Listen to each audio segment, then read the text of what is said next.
de mon frère et de ma sœur, de telle sorte que par nos questions, ceux qui sont au loin puissent être édifiés et que nous puissions glaner un ensemble de vérités de la parole de Dieu que le monde est censé recevoir en cette période de la génération adultère et pécheresse.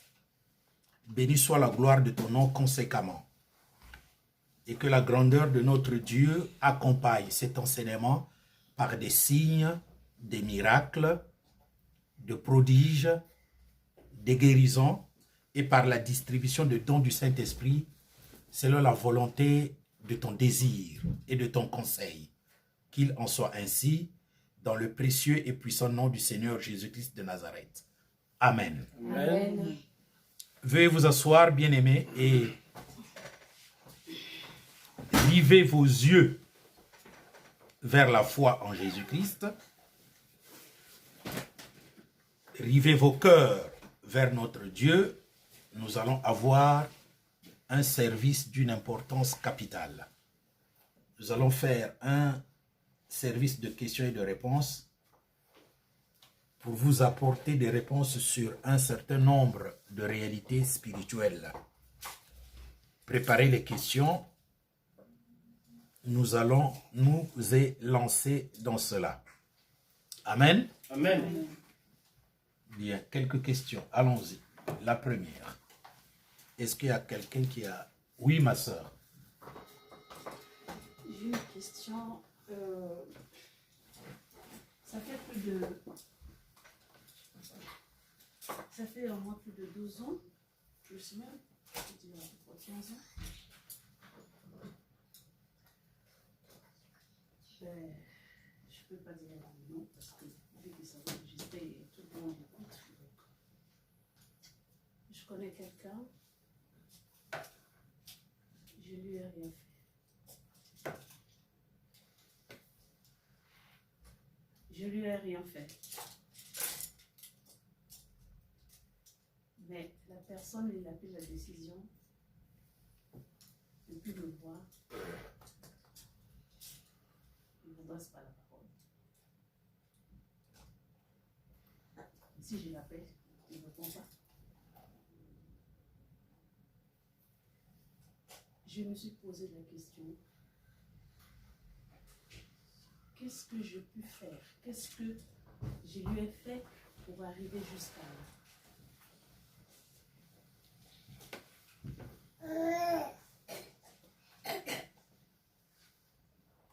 Un jour, le frère m'a fait une surprise. Il m'a emmené chez la personne sans me le dire. Parce que il savait que s'il me demande, je dirais non. Vu les efforts que j'ai faits, j'ai vu que la personne m'a rejeté tout le temps. Donc il m'a fait une surprise. Il m'a emmené chez la personne. C'était pas facile, mais bon, Dieu merci, j'ai pu quand même la voir. On a parlé. Mais les choses qui m'avaient sorti,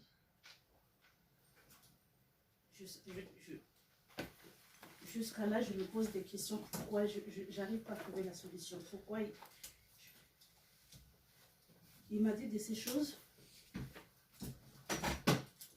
qu'on ne peut pas dire à quelqu'un. Et ça m'a fait mal, très très mal. Je lui ai demandé pardon. Je me suis excusée. J'ai dit si je t'ai fait du mal, pardonne-moi. Il n'a pas voulu me pardonner. Il n'a pas voulu me pardonner. Et quand il parlait, je voyais qu'il n'y avait rien de spécial. Il n'y avait rien. Il n'y avait vraiment pas un problème. Mais je me demande, pourquoi il ne veut plus me donner la parole? Pourquoi? Il n'y a pas longtemps dans la semaine, j'ai réfléchi, j'ai dit, mais tiens, il y a un jour, je vais attendre quand le frère va dire les questions-réponses. Je vais essayer de poser la question, même si la question ne se concerne pas, ça ne va pas rentrer dans le cadre du sujet. En tout cas, moi, je m'en fous, je vais poser la question parce que j'aimerais bien que Dieu m'éclaire. Est-ce que c'est le Seigneur qui a permis tout ça là quand même, parce que ça fait quand même mal, très mal. Quelqu'un qui vient envers toi, qui te demande pardon, qui te demande s'il y avait vraiment quelque chose qui s'est passé, on ne sait jamais. Et toi, tu refuses carrément de pardonner la personne. Et quelle personne? J'arrive pas. Ça me fait mal. Ça me faisait mal au fait. Ça me faisait très très mal avant. J'avoue, depuis que le jour que le frère m'avait ramené là-bas, le jour que je suis sortie de là-bas, j'avais changé. Mais de temps en temps, bien sûr, ça me fait mal. Ça me fait mal. Une autre personne, oui, mais pas la personne que je parle. Je ne peux pas trop... Amen. Alors, qu'est-ce que tu veux savoir? Je veux savoir pourquoi la personne m'a rayé sur sa liste. Pourquoi la personne ne veut plus me voir? Bon, normalement, ça, c'est la personne qui doit te répondre. Mais... Si c'est pourquoi la personne ne veut plus te parler, il n'y a que elle qui va te répondre. Maintenant, pourquoi Dieu a-t-il permis cela? Eh bien, Dieu a permis cela pour que tu puisses le surmonter. C'est ce que je vous dis toujours. Je vais profiter de cela pour dire à tout le monde que c'est cela ce que la parole de Dieu déclare quand elle dit toutes choses concourent au bien de ceux qui aiment Dieu. Que ce soit l'adversité, que ce soit la prospérité, tout vient de Dieu. Nous allons prendre un texte de la parole de Dieu pour commencer. Je crois bien que j'en aurai 3 que je voudrais un peu vous présenter sur ce domaine. Nous allons prendre Amos, chapitre 3. Amos, dans l'Ancien Testament.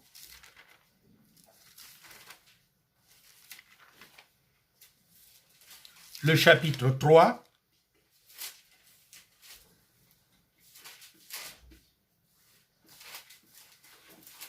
Du verset 3 au verset 8.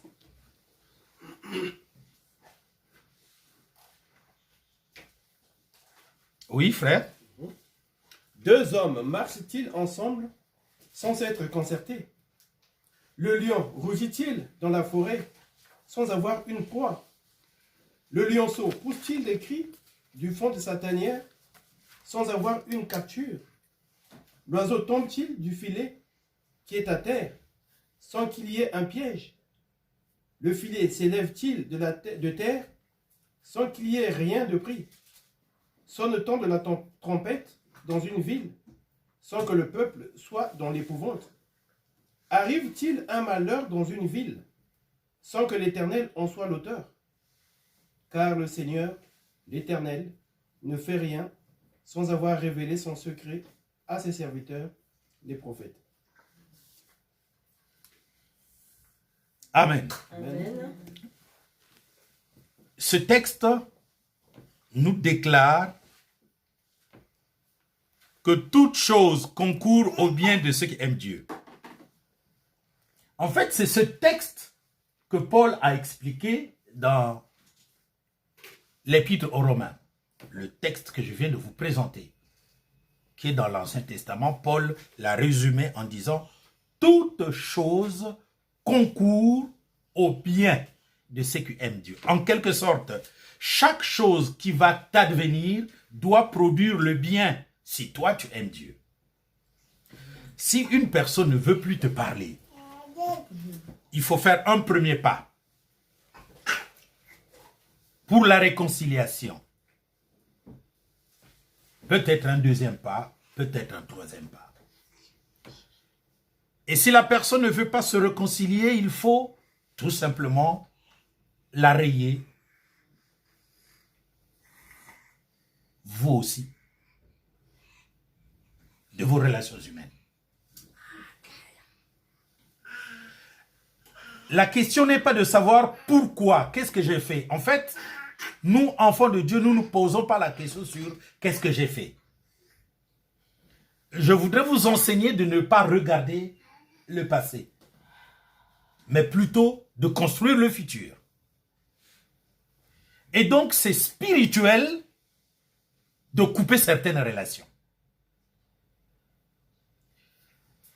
La Bible dit, que sert-il à un homme de gagner tout le monde s'il faudrait perdre son âme? Deuxième texte, Marc, chapitre 8, verset 32 jusqu'à la fin. Deuxième texte.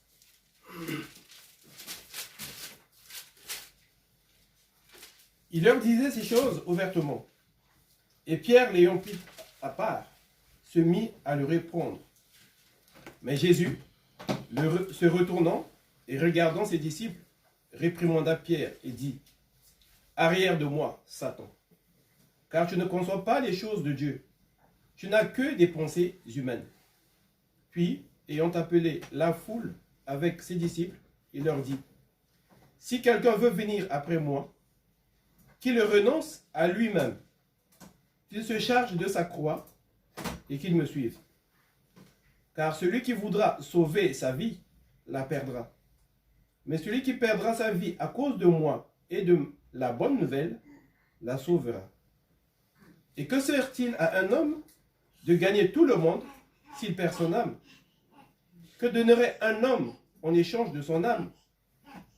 Car quiconque aura honte de moi et de mes paroles au milieu de cette génération adultère et pécheresse, le Fils de l'homme aura aussi honte de lui quand il viendra dans la gloire de son Père avec les saints anges.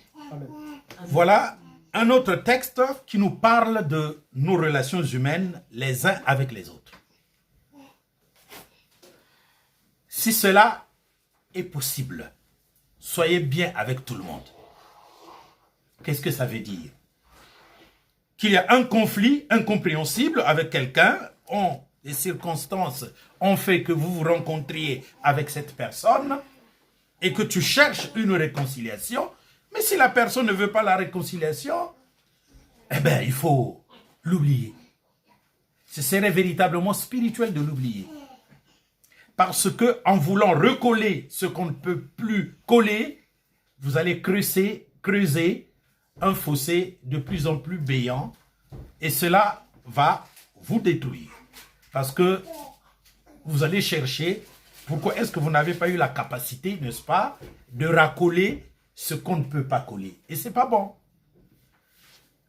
Matthieu, chapitre 18, versets 15 à 20.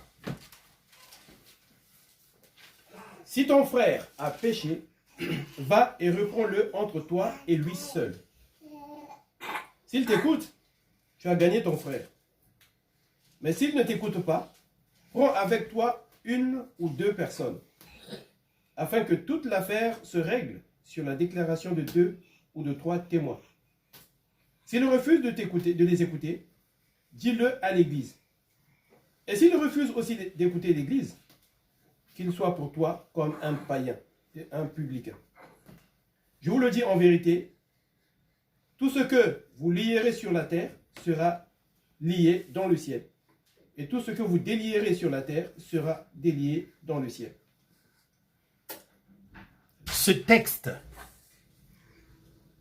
qui est le second dans les évangiles, au travers desquels le Seigneur a parlé de l'Église, nous a montré comment régler les situations entre les êtres humains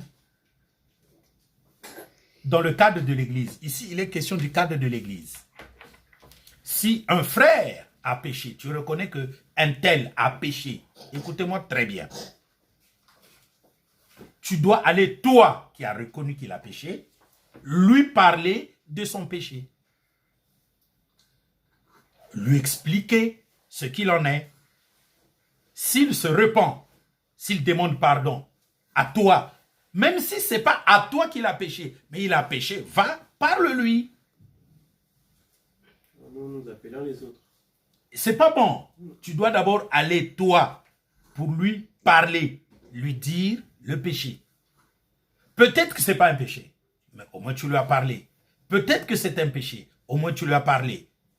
Et si cette personne reconnaît son péché et dit « Ah oui, je reconnais, je m'excuse », eh bien Dieu l'excuse aussi. Maintenant, au cas où la personne n'écoute pas, parce que tu sais que c'est ton frère, c'est ta sœur qui a péché et qui ne comprend pas que ce que cette personne a fait est un péché, prends avec toi 2 ou 3 personnes et repartez là-bas.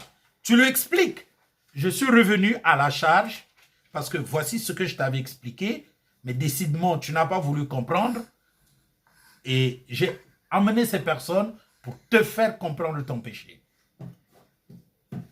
La personne, si elle reconnaît son péché parce que tu es avec 2 ou 3 personnes et qu'elle ne l'a pas reconnu quand tu es parti seul, eh bien, le Seigneur considère véritablement que cette personne vient de se repentir. Ce n'est pas parce que à vous, en face de toi, elle n'a pas reconnu et qu'elle a reconnu en face d'autres personnes que sa repentance n'est pas correcte. Elle est correcte.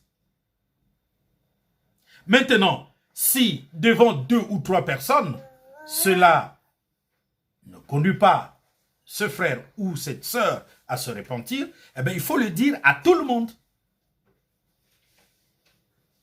Pour que ça ne soit plus toi ou 2 ou 3 personnes, mais que toutes les personnes qui connaissent ce frère ou cette sœur sachent le péché du frère et de la sœur. Et normalement, elle devra avoir honte, n'est-ce pas? Et se repentir. En ce moment-là, ce n'est pas parce qu'elle a refusé de t'écouter ou que la personne a refusé d'écouter 2 ou 3 personnes et que c'est devant tout le monde qu'elle accepte que ce n'est pas de la repentance. Si elle accepte, c'est de la repentance. Mais si elle n'accepte même pas du moment où la question est présentée à tout le monde, le Seigneur Jésus-Christ de Nazareth, créateur du ciel et de la terre, Dieu vivant, celui qui sonde les reins et les cœurs, déclare qu'à partir de ce moment-là, cette personne soit pour toi comme un païen. Elle est perdue. Dieu ne pourra plus jamais lui pardonner. En réalité, si votre église est une église spirituelle avec des anciens qui sont spirituels, il faut excommunier une telle personne. Il faut lui dire de ne plus être avec vous. Parce que le Seigneur l'ayant rejeté, elle fait quoi avec vous? Il me vient à l'esprit une chose d'une importance capitale que je vais vous dire et qui va vous faire souffrir. Parce que les gens n'aiment pas écouter la vérité. Nous allons prendre 1 Corinthiens chapitre 5.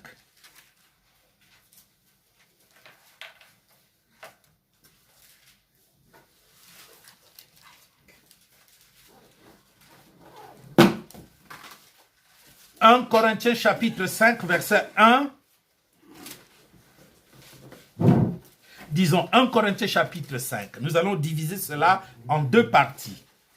Une partie, n'est-ce pas, où nous allons régler un problème difficile dans l'église de Paul, et une autre partie où nous allons régler les conséquences en rapport avec, n'est-ce pas, ce problème-là. Donc, la première partie, on va régler la deuxième partie, ce qui peut advenir après, d'une manière générale. Lecture. On entend généralement qu'il y a parmi vous de la débauche, et une débauche telle que ne se rencontre même pas chez les païens. C'est au point que l'un de vous a la femme de son père, et vous êtes enflé d'orgueil, et vous n'avez pas été plutôt dans l'affliction, afin que celui qui a commis ce acte soit ôté du milieu de vous. Pour moi, absent de corps, mais présent d'esprit, j'ai déjà jugé comme si j'étais présent, celui qui a commis un tel acte. Au nom du Seigneur Jésus, vous et mon esprit étant Rassemblés. assemblés avec la puissance de notre Seigneur Jésus, qu'un tel homme soit livré à Satan pour la destruction de la chair, afin que l'esprit soit sauvé au jour du Seigneur Jésus. C'est bien à tort que vous vous glorifiez. Ne savez-vous pas qu'un peu de levain fait lever toute la pâte? Faites disparaître le vieux levain, afin que vous soyez une pâte nouvelle, puisque vous êtes sans levain, car Christ, notre Pâque, a été immolé. Célébrons donc la fête, non avec du vieux levain, non avec un levain de malice et de méchanceté, mais avec les pains sans levain de la pureté et de la vérité. Je vous ai écrit dans ma lettre de ne pas avoir de relation avec les débauchés, non pas d'une manière absolue, avec les débauchés de ce monde, ou avec les cupides et les ravisseurs, ou avec les idolâtres. Autrement, il vous faudrait sortir du monde.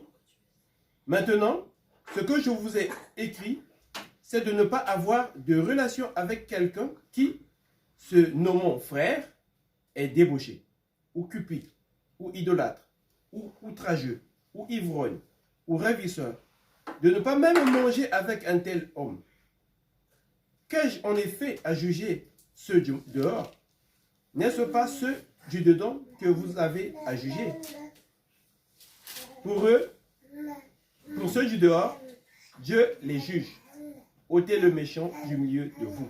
Amen. Alors ici, je vais vous présenter quelque chose qui se passe dans l'église de Corinthe. L'église de Corinthe au 1er siècle fut une grande église. En réalité, Corinthe au 1er siècle fut l'une des plus grandes villes du monde. Corinthe fut quasiment la plus grande ville du monde au 1er siècle. Parce qu'elle pouvait contenir près de 1 200 000 personnes. Nous sommes au 1er siècle. En quelque sorte, Paris ou New York du 1er siècle. Parce que ce fut une ville commerciale. Corinthe, regardez sur Google où est Corinthe aujourd'hui, parce que Corinthe existe toujours. C'est comme un isthme. Et donc, c'est vraiment un lieu touristique. Voilà.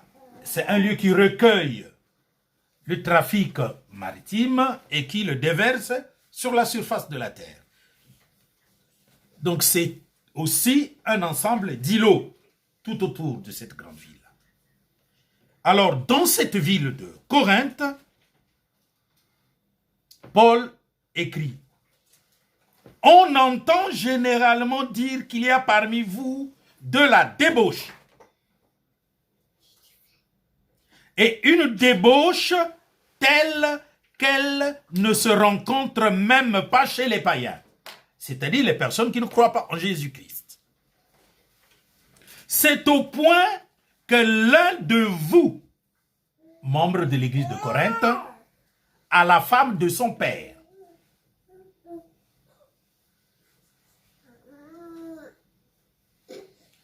L'un de vous a la femme de son père. Et vous êtes enflé d'orgueil et vous n'avez pas été plutôt dans l'affliction afin que celui qui a commis cet acte soit ôté du milieu de vous. Donc Paul s'adresse aux anciens de l'église de Corinthe.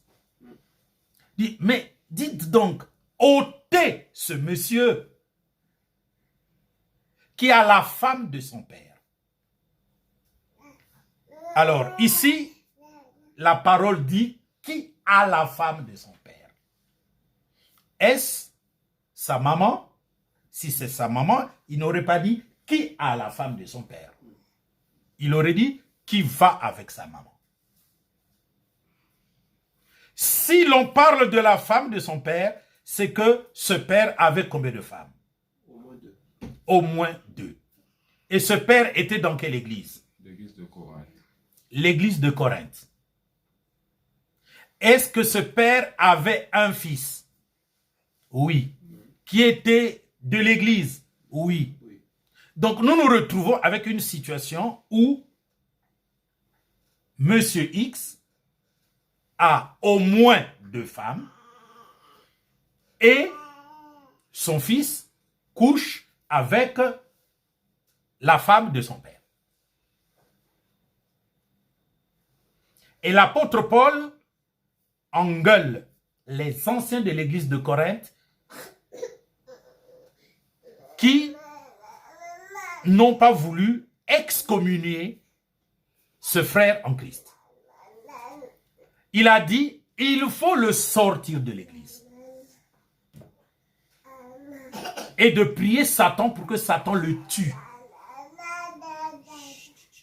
Comme cela, ce frère pourra être sauvé. Parce que même si vous l'excommuniez, c'est sûr qu'il va continuer. C'est un frère, donc il a reçu le Saint-Esprit. Il commet ce péché, autant mieux qu'il meure, pour qu'au dernier jour, il soit sauvé, que de le laisser continuer comme ça, et de mourir spirituellement, tout en continuant de le faire. C'est l'église de Corinthe, la plus grande église du 1er siècle. C'est pour cela que je vous déclare, la polygamie n'est pas une interdiction de l'église. C'est une interdiction de la civilisation européenne, américaine, mais pas de l'église. Nous devons faire la différence entre ce que Dieu veut et ce que les hommes font de ce que Dieu veut. Est-ce que cette réalité s'est-elle bien passée? Oui. Est-ce que Paul a blâmé le père? Non. Non. Il a blâmé qui? Les anciens de l'église. Il n'a pas blâmé le fils. Il a blâmé les anciens de l'église qui n'ont pas excommunié ce frère de l'église de Corinthe.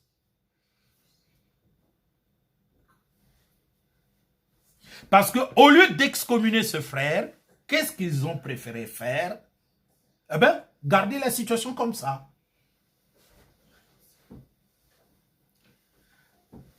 Dans l'église, le Seigneur a dit, aucun ancien n'aura plusieurs femmes. Aucun diacre n'aura plusieurs femmes. Nous sommes d'accord. Pour les hommes de Dieu, qu'est-ce qui a été dit? Eh bien, je vous dis rien. Pour les frères de l'église, qu'est-ce qui a été dit? Rien. Vérifions dans la parole de Dieu s'il y a quelque chose là-dessus. Eh bien, rien. Mais pour les anciens, une seule femme. Mais pour les diacres, une seule femme. Est-ce que nous sommes clairs? Ça, c'est la parole de Dieu. Faisons attention. La parole de Dieu, ce n'est pas la parole des Blancs. Ce n'est pas la parole des Blancs. Je vous l'ai dit très bien. Ancien, une seule femme. Diacre, une seule femme. Conséquemment, comme il y a des diaconesses, un seul homme. Nous sommes d'accord. Il ne peut pas y avoir deux anciennes. Ça n'existe pas. Mais les frères, les membres de l'église, il n'y a pas de problème pour ça. La preuve, elle est là. Alors, est-ce que ces choses-là arrivent? Même dans l'Ancien Testament, c'est arrivé. Qui est le premier fils de Jacob? C'est Ruben.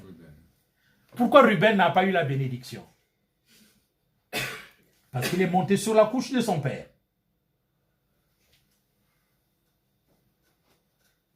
Eh bien, la bénédiction du premier-né a été donnée à Judas, son cadet. Parce qu'il a commis cette chose. Jacob n'avait pas fait la guerre à son propre fils. Mais le jour où il fallait maintenant mourir et de bénir ses 12 enfants, il a retiré le droit d'aînesse à Ruben et l'a donné à son cadet, Judas, qui est devenu l'aîné en esprit. Bien. La conséquence de ceci, c'est que les anciens ont très mal agi.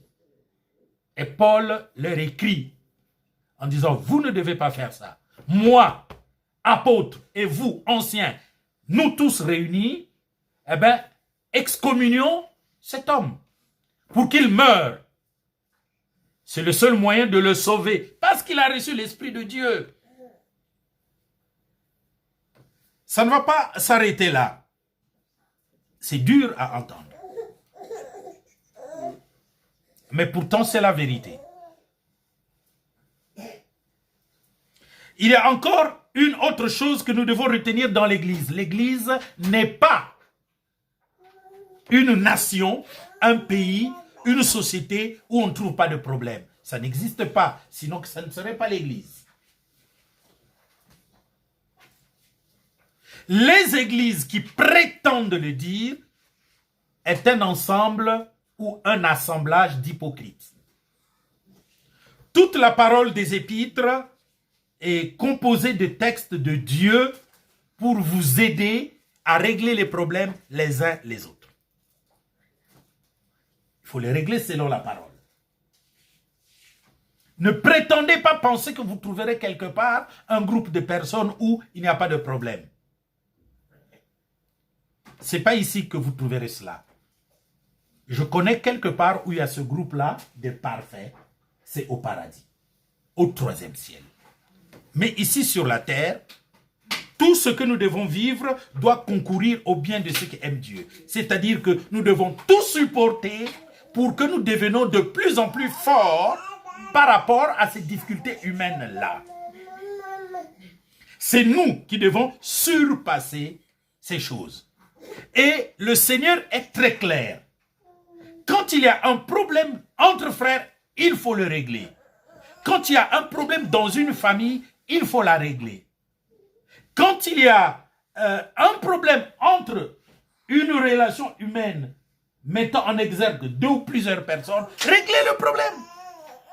Nous avons la parole de Dieu, nous avons la révélation de Dieu pour régler les problèmes. Nous ne l'avons pas pour nous glorifier, pour dire, nous sommes en Christ. Ça ne suffit pas, nous devons régler le problème. Mais quand nous les réglons, ne les réglons pas comme étant plus que Dieu. Là où Dieu dit, va voir la première fois, tu vas. Amène 2 ou 3 frères, tu amènes 2 ou 3 frères. Dites à l'église, vous dites à l'église. Si la personne ne reçoit pas l'église, eh bien, mettez la personne dehors. Ce frère est sorti avec sa maman. Mais Paul dit, mettez-le dehors. Vous ne le faites pas, mais c'est pas possible. Mettez-le moi dehors. Qu'il meure au moins. On pourra sauver son âme. Parce que s'il continue, maintenant que l'affaire est connue par tout le monde, s'il continue, c'est fini. Parce que c'est là le problème. Maintenant que moi, formateur de cette église, j'ai été mis au courant, c'est plus une affaire entre vous Corinthiens. Déjà, elle était entre vous. Et moi, formateur de cette église, j'ai été mis au courant. Vous, anciens, je vous exhorte à le mettre dehors. Si vous ne le mettez pas dehors, le monsieur est mort. Pourtant, il continue d'être avec vous. Mais il est mort spirituellement. Alors là, en ce moment, on ne peut plus le repêcher. Parce qu'il a le Saint-Esprit, il ne veut pas se repentir, il continue, il va mourir spirituellement. Conséquemment, il ne peut plus avoir la vie. Or, si maintenant vous le foutez dehors, c'est mieux. Alors, il ne s'arrête pas là. Il dit, faites disparaître le vieux levain. Donc, nous devons enseigner la parole de Dieu pour que nous fassions disparaître le vieux levain. C'est quoi le vieux levain? C'est le vieux enseignement. Vous devrez savoir, bien-aimés, que les figures que le Saint-Esprit utilise ou que le Seigneur Jésus a utilisées, c'est important. C'est quoi la levure? C'est que c'est quelque chose qui a une capacité naturelle de faire monter la pâte. Il dit, il faut faire disparaître le vieux levain. La vieille connaissance. Le vieux enseignement. La vieille compréhension de la parole de Dieu. Parce que nous avons Matthieu 16 qui nous a expliqué c'est quoi le levain. Quand le Seigneur Jésus a dit « Méfiez-vous du levain des pharisiens », les apôtres, les disciples pensaient à « Il le dit parce que nous n'avons pas acheté du pain ». Il leur a dit « Vous aussi, êtes-vous encore sans intelligence ?» En rapport avec le pain, ne vous souvenez-vous pas que moi je multiplie les pains? Pourquoi vous faites un problème? J'ai multiplié du pain, 15 000 personnes ont mangé et vous en avez gardé 12 paniers. Donc je ne peux pas me plaindre à propos du pain qui manquerait. Mais le levain des pharisiens, c'est l'enseignement des pharisiens.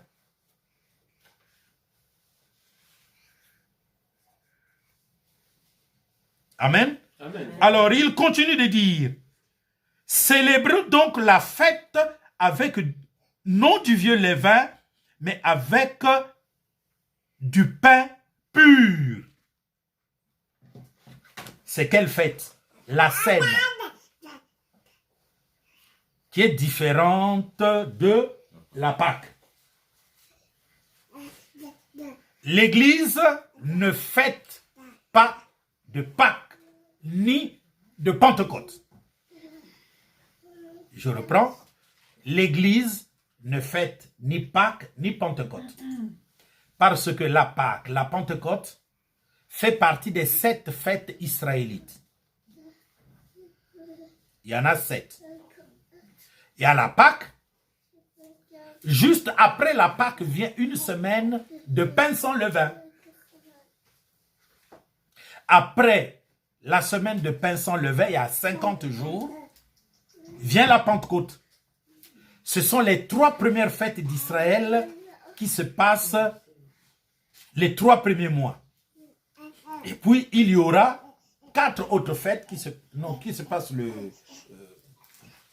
les 2 premiers mois. Et puis, il y aura 4 fêtes qui se passeront le dernier mois.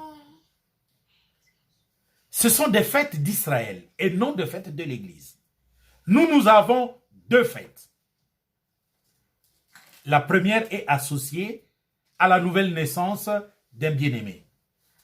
Le jour où quelqu'un naît de nouveau, lorsqu'il prend son baptême d'eau, il y a une fête au ciel. Donc nous sommes conscients qu'il y a une fête au ciel au milieu des anges pour une seule âme perdue qui vient d'être sauvée. C'est la première fête. La seconde fête, nous la faisons autant que possible. Ça s'appelle la Sainte Seine. Et conséquemment, je crois bien que nous allons faire une scène le dimanche prochain. Donc, nous allons prendre nos prédispositions pour cela. Dimanche prochain, nous aurons une scène. Bien. La scène, elle se prenait au 1er siècle autant que possible. Je dis bien autant que possible. N'importe quel jour et à n'importe quelle heure. Ça se prenait le plus souvent dans les maisons. Parce qu'au 1er siècle, il y avait une intense activité de l'Église. Et les églises demeuraient le plus souvent dans des maisons. Quand il y avait beaucoup de gens, l'apôtre Paul, par exemple, pouvait louer l'école d'un certain nommé Tyrannus, où il pouvait rassembler beaucoup de gens. L'école n'est pas l'idée des écoles modernes. Au 1er siècle, les écoles étaient le plus souvent des amphithéâtres. Donc des lieux comme les lieux universitaires d'aujourd'hui. Donc l'école de Tyrannus était un amphithéâtre où il y avait beaucoup de personnes qui pouvaient être rassemblées. Mais entre-temps, le plus souvent, c'est dans des maisons que l'église se tenait. Lorsque vous prenez Acte 21, vous avez l'église. Paul est entré chez qui?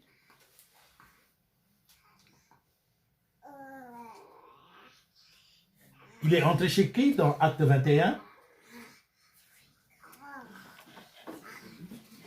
Hein? Dans la tête, vous n'avez pas? Chez Philippe. Il faut que vous ayez ça dans la tête. L'un des 7 anciens, non, des 7 diacres. Et il y avait il y avait là 4 jeunes filles vierges qui prophétisaient. C'était dans la maison de Philippe. Quand Paul avait gagné des hommes et des femmes en Macédoine, eh bien, les gens se réunissaient dans la maison de Lydie. L'église s'est établie dans la maison de Lydie. Aujourd'hui, l'idée que vous avez de l'église, c'est le bâtiment. Le bâtiment, c'est l'idée que vous avez dans l'église. Et c'est pour cela que les gens ne sont pas en train de comprendre combien ils sont en train de donner raison à la parole de Dieu. La parole de Dieu a dit que les gens vont se perdre et ils sont en train de se perdre. Donc, il dit, faites disparaître le vieux levain. Il ne faut pas que vous restiez avec vos vieilles convictions. Vous devez apprendre les nouvelles convictions que la parole de Dieu vous enseigne.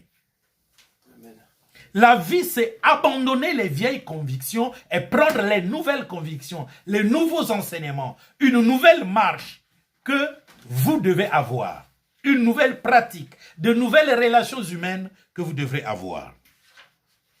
Maintenant, sur le plan général, 1 Corinthiens 5, chapitre 9 à 13. Écoutez ceci. Je vous ai écrit dans ma lettre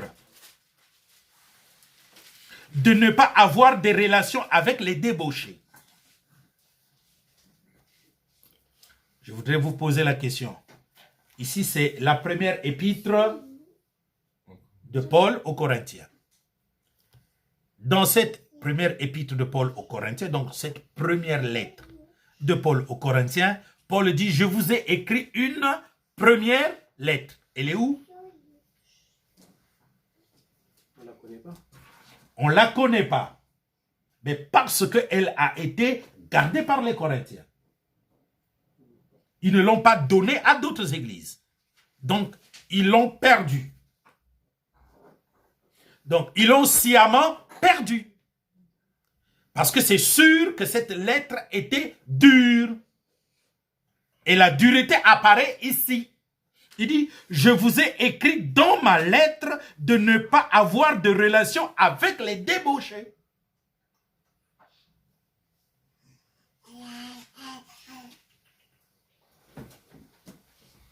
Les débauchés, ce n'est pas seulement les adultères. C'est là où on complique la chose. La débauche, ce n'est pas seulement de l'adultère.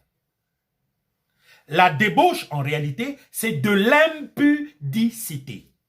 Donc, le manque de pudeur. Et le manque de pudeur, c'est ce qu'il ne faut pas faire. C'est ça qu'on appelle la débauche. C'est ça qu'on appelle la prostitution spirituelle. Manquer de pudeur. Parce que la saine doctrine nous enseigne d'avoir de bonnes relations humaines avec autrui. Ne pas avoir une bonne relation humaine avec quelqu'un, avec ton voisin, est un manque de pudeur. Et c'est dangereux. En esprit, c'est mortel. Parce que pour Dieu, l'homme est sacré. Donc vous devez avoir de bonnes relations avec n'importe qui.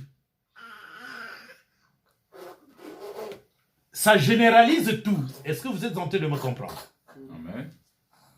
Il faut avoir de bonnes relations. Or, si vous restreignez cela à l'adultère, eh bien, vous permettez non seulement de ne pas combattre l'adultère, mais surtout de ne pas discipliner les êtres humains.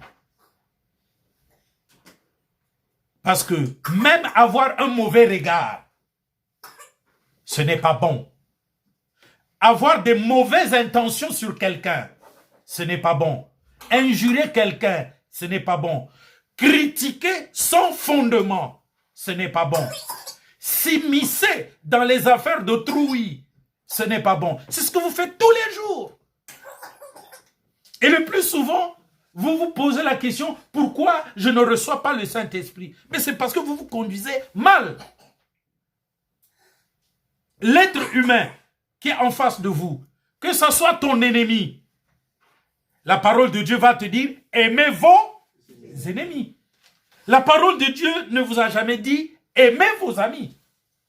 C'est dans l'Ancien Testament qu'on disait, aimez vos amis et haïssez vos ennemis. Mais dans le Nouveau Testament, on ne dit pas, aimez vos amis. Dans le Nouveau Testament, on dit, aimez vos ennemis. Parce que le Saint-Esprit vous éclairant, vous allez vous rendre compte que nous sommes ennemis les uns et les autres, pour tout et pour rien. Amen. Conséquemment, nous devons nous aimer. Donc, nous surpasser pour avoir de bonnes relations les uns les autres. Et si nous n'avons pas de bonnes relations les uns les autres, c'est de la débauche, c'est de l'impudicité, c'est du manque de pudeur. Et c'est dangereux. La débauche est tellement dangereuse que je vais vous